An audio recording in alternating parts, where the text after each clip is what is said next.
What do you think, or what have you heard are the misconceptions or myths about referrals? Interesting. And so do you think it's based on reality, or is that a misperception? Probably misperception, because I don't think anybody's really sort of tracking or counting their referrals. It's sort of as it comes and as it goes, and there isn't a methodology around it. Maybe it's part of it is unclear expectations between the two parties, or between the giver and the receiver of the referral. Great, thank you, Ron. Anyone else?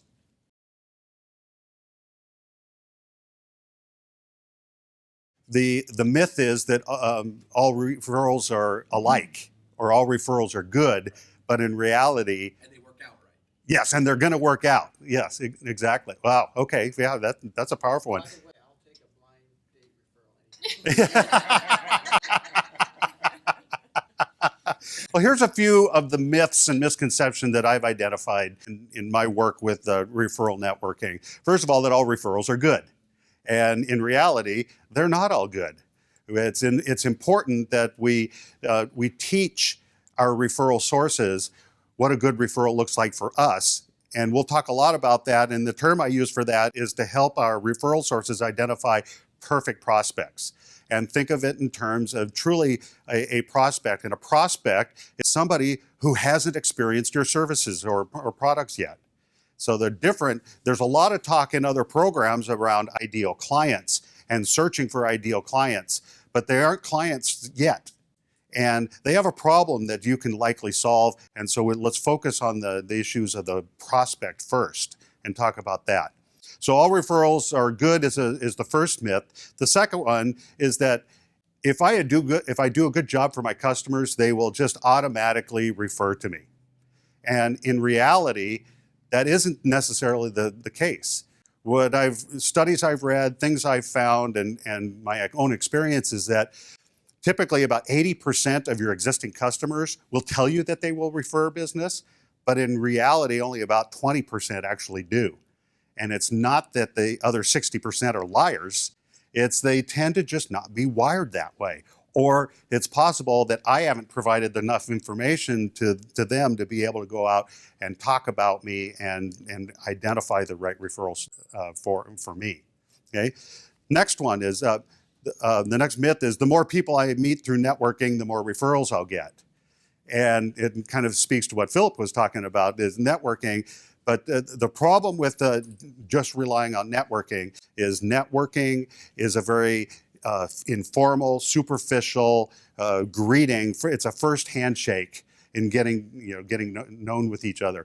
And if you have a product or a service that's in either high demand or is something that there's very low risk involved with the transaction or the purpose or the purchase, it's very likely that you may get some referrals. But typically, the higher the level of trust involved, the higher the value, the more likely that you're not going to get referrals from just networking, from that casual acquaintance.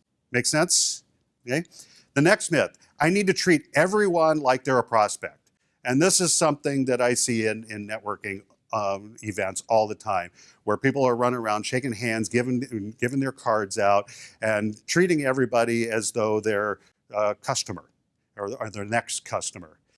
As soon as somebody starts selling to you, what's the first reaction you have when you're being sold to?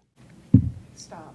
Stop, right, exactly. Or you shut down, tune out what they're saying, because nobody likes to be sold to. So one of the things that we'll talk about in this workshop is to learn to treat everyone like a referral source, not like a prospect. And as soon as you start talking in language and start thinking about people as a way to sell through them or get to a perfect prospect, now you're talking about somebody else, and they have an opportunity, the person you're talking to be a hero with you to satisfy somebody's need, as opposed to being turned off by the actual sales speak. Okay? Next.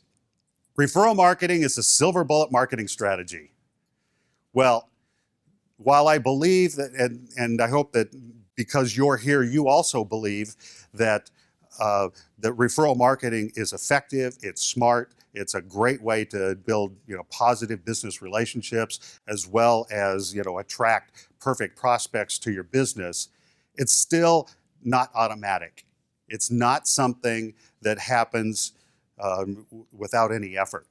But what I'm going to teach you in this workshop and what you're going to learn is how to reframe the language in your conversations and to think a little bit differently about marketing in my business in terms of building long-term relationships and how powerful that can be at finding those people that also have a vested interest in the same perfect prospects that you do, that turn into their clients as well as your clients.